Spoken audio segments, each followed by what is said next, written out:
ओम श्री साईराम।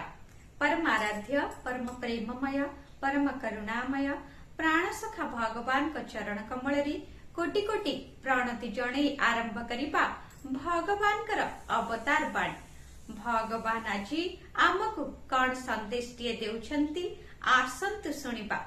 लोकमाने सेमानंकर जीवनर सीमित वर्ष गुड़िकर मूल्यवान मुहूर्त गुड़िकु अଯଥା गपरे अपव्यय करिबा किंबा भीरु भली पश्चातपद हेबाकु मु आदौ पसंद करे नाही।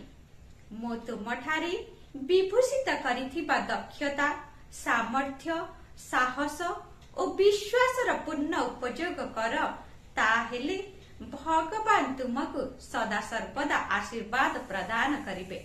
तुमर किछि बुद्धि और शक्ति अछि, सेगुडी को सर्वदा उपयोग कर, सद्विनियोग कर।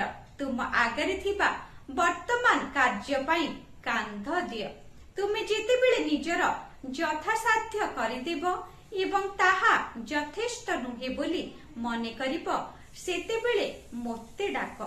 मु मोर कृपारे तुमको तुमर क्लांतको पुनः शक्तिमंत करिबाकु सर्वदा प्रस्तुत रहिछि। शुभ सकाळ।